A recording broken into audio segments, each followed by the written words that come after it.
देखेंगे 15 most science का question. तब पहला देखिए, कौन सा पादप हार्मोन पादपों की वृद्धि को रोकता है? तब पहला का दूसरा सही है, एक्सबिसिक अम्ल, ये सही है। चलिए दूसरा नेक्स्ट देखते हैं क्वेश्चन नंबर दूसरा।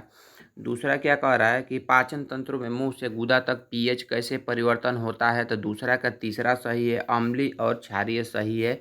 चलिए आगे चलते हैं क्वेश्चन नंबर 3 पर। तो दूध किसका अच्छा स्रोत है? तो तीसरा का तीसरा सही है, ये है केवल विटामिन कैल्शियम, फास्फोरस और प्रोटीन के लिए अच्छा है। तीसरा का तीसरा सही है। चलिए चौथा देखते हैं क्वेश्चन, आमाशय द्वारा स्रावित बलगम की मुख्य भूमिका क्या है? तो चौथा का तीसरा सही है। चौथा का तीसरा क्या है? आमाशय की परत की रक्षा।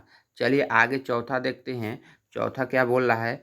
तो चौथा कह रहा है कि किसी सिद्धांत के कारण नॉइज कैंसलिंग हेडफोन अवांछित आवाज़ को कम कर पाते हैं। तो पांचवा का पहला सही है, ये कह रहा है व्यतिकरण इंटरफेरेंस, ये सही है। चलिए छठवां क्वेश्चन नंबर देखते हैं, ध्वनि को किस यांत्रिक तरंगों को क्यों माना जाता है? तो छठवां का दूसरा सही है, इस संचरण के लिए माध्यम की आवश्यकता होती है।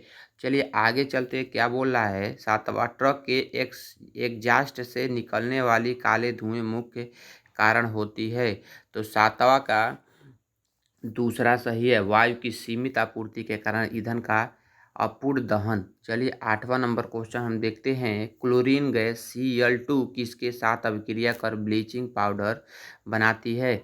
तो आठवां का दूसरा इसमें भी सही है, CaOH का होल ट्वाइस शुष्क, ये सही है। चलिए नौवां क्वेश्चन देखते हैं, प्लेग किसके कारण होता है? तो प्लेग किसके कारण होता है? तो नौवां का तीसरा बैक्टीरिया के कारण होता है। चलिए 10वां क्वेश्चन देखते हैं, जीव विज्ञान के पिता फादर ऑफ बायोलॉजी के रूप में किसे जाना जाता है? तो 10वां का दूसरा सही अरस्तु को माना जाता है। चलिए आगे चलते हैं, 11 नंबर क्वेश्चन, पौधे में पीले रंग का पराग क्या होता है? तो 11 का दूसरा सही है, पराग सही है, ठीक है, पोलेन। चलिए 11-12 देखा जाए, पीत बाइल का निर्माण कौन सा अम्ल अंग करता है? तो ये भी यकृत करता है, लीवर करता है। चलिए 13 नंबर क्वेश्चन, कौन सी विटामिन शरीर द्वारा कैल्शियम को अवशोषण में मदद करता है? तो ऑप्शन नंबर डी सही है, विटामिन डी, ठीक है। चलिए आगे चलते हैं, 14 नंबर क्वेश्चन, मलेरिया रोग का वाहक कैरियर कौन सा है? तो ये भी दूसरा सही है, एनोफिलीज मच्छर है। चलिए 15 नंबर देखा जाए, प्रकाश संश्लेषण की प्रक्रिया के दौरान क्या होता है? तो प्रकाश ऊर्जा रासायनिक ऊर्जा में परिवर्तित होती है। तो ऑप्शन नंबर दूसरा सही है। थैंक यू, आप लोग अच्छे से याद करिए।